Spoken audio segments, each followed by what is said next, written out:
मुख्यमंत्री पुष्कर सिंह धामी ने अधिकारियों को निर्देश दिया है कि नकली दवाइयां बनाने वाली कंपनियों पर सख्त कार्रवाई की जाए। ऐसे में आप सभी जिले में इसको लेकर काफी गंभीरता से कार्रवाई की जा रही है। देहरादून के डीएम ने भी नकली दवाई बनाने वाली कंपनियों पर कार्रवाई करने के लिए एसडीएम, सीओ और साथ ही कई वरिष्ठ अधिकारियों के साथ बैठक की और इसमें नकली दवाई बनाने वाली कंपनियों और साथ ही विक्रेता पर एसडीएम द्वारा गठित समिति सुसंगत धाराओं पर कठोर कार्रवाई करने की बात कही। देखिए, पूर्व में कई प्रकरण ऐसे आए थे जहां पर स्पूरियस ड्रग्स या प्रोहिबिटेड ड्रग्स के इनपुट्स मिले थे और छापेमारी की कार्रवाई को अंजाम दिया गया था।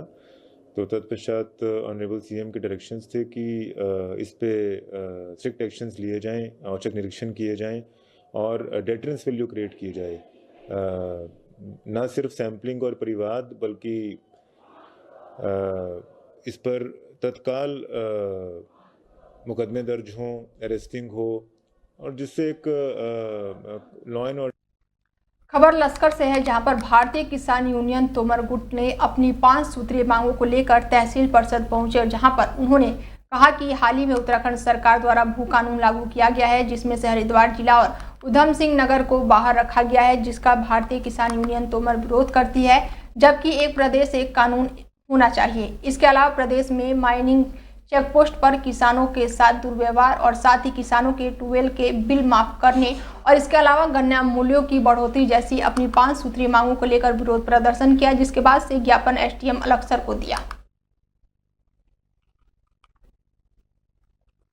उत्तराखंड विधानसभा के बजट सत्र के चौथे दिन सदन के अंदर पहाड़ और मैदान का मुद्दा काफी हावी नजर आया। पहाड़ और मैदान के मुद्दे पर संसदीय कार्य मंत्री प्रेमचंद अग्रवाल और कांग्रेस विधायक मदन बिष्ट के बीच बढ़ते विवाद को लेकर विधानसभा अध्यक्ष ने दोनों नेताओं को जमकर फटकार लगाई।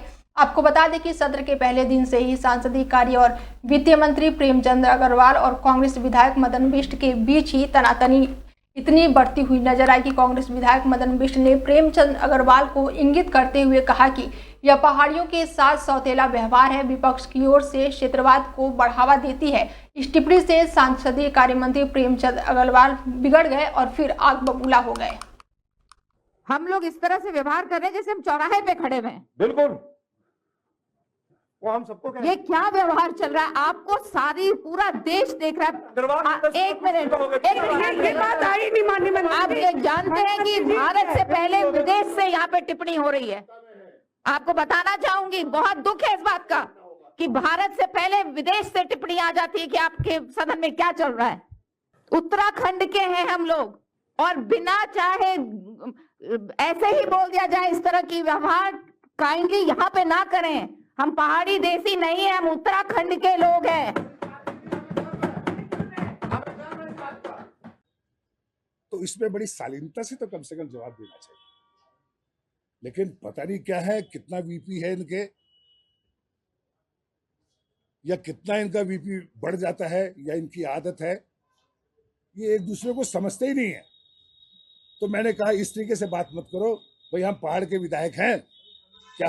हमने जो शराब जो आपने हम मेरे ऊपर लगाया था कि शराब पी लेते, शराब पी के ये हाउस में आए थे, तो मैंने कि मेरे भाई ने मनोज तिवारी, मैंने कि हम पहाड़ के लोग हैं क्या? हम शराब पी के ही आते हैं इसमें? इतने में भड़क गए। जवाब तो मैं देता, जवाब तो मैं बहुत देता, बहुत कुछ करने को देता, लेकिन अध्यक्षा जी ने मेरे को और मेरे ही सहयोगी ने, मेरे बड़े साथियों ने मुझे रोका। उत्तराखंड में मौसम एक बार फिर से अपना रंग बदलने वाला है। मौसम विभाग के अनुसार 25 फरवरी से राज्य में एक नया पश्चिमी विमोच सक्रिय होने की संभावना है, जिसके चलते पर्वतीय इलाकों में आंशिक बादल छाए रहेंगे और हल्की बारिश हो सकती है। इसके अलावा 26 फरवरी को कुछ स्थानों पर गरज के साथ ही ओलावृष्टि भी हो सकती है, जबकि 27 और 28 फरवरी को अधिकांश क्षेत्रों में बारिश की संभावना जताई जा रही है। पिछले कुछ दिनों में हुई बारिश और ऊंची चोटियों पर हुई बर्फबारी के कारण राज्य में अधिकांश हिस्सों में सर्द हवाएं चल रही हैं। सुबह और शाम के समय ठंड का प्रकोप लगातार जारी है, हालांकि दिन के समय तापमान मामूली से बढ़ोतरी देखी गई है। मौसम विभाग के अनुसार 25 फरवरी से हिमालयी क्षेत्रों में एक नया पश्चिमी विक्षोभ सक्रिय हो सकता है, जिससे पर्वतीय इलाकों में आंशिक बादल छाए होने और साथ ही बूंदाबूंदी हो सकती है। 26 फरवरी को कुछ स्थानों पर गरज के साथ ही ओलावृष्टि होने की संभावना है, जबकि 27 और 28 फरवरी को अधिकांश क्षेत्रों में बारिश हो सकती है। हालांकि रविवार और सोमवार को मौसम शुष्क रहने और चटक धूप खिलने का अनुमान है। रुड़की के पिरान कलियर थाना क्षेत्र में शमशान घाट से मृत व्यक्तियों की अस्थियों को चोरी करने का मामला सामने आया है। पुलिस ने आरोपी के खिलाफ मुकदमा दर्ज कर मामले में जांच शुरू कर दी है।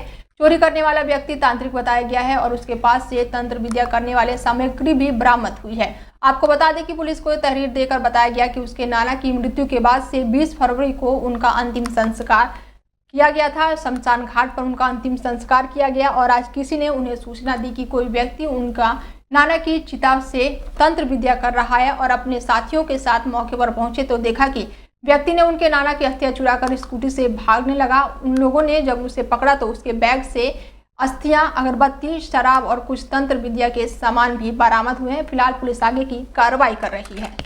मेरे ऊपर मैंने यूट्यूब से देखा था, थोड़ा मेरे शरीर में दर्द रहता था। ऐसा तो मैंने किसी ने बताया था कि आप शमशान से जाकर आग लाके थोड़ी सी क्रिया करके अपने ऊपर से उतार के नहर में डाल देना, बस इतना कर रहा था। सब पहली बार आया यहाँ। गाँव के कुछ लोगों ने सूचना दी पुलिस को, कलियर पुलिस को, कि कोई शख्स एक डेड बॉडी जो जल रही थी, अंतिम संस्कार हो रहा था, उसमें से कुछ उसके साथ छेड़छाड़ कर रहा था। तो इमीडिएट पुलिस वहां पे पहुंची। पुलिस ने उस व्यक्ति को पकड़ा। कुछ तंत्र विद्या को लेके कुछ उसका करने ऐसा मानना था, तो पुलिस ने तुरंत उसमें FIR करके व्यक्ति को अरेस्ट किया।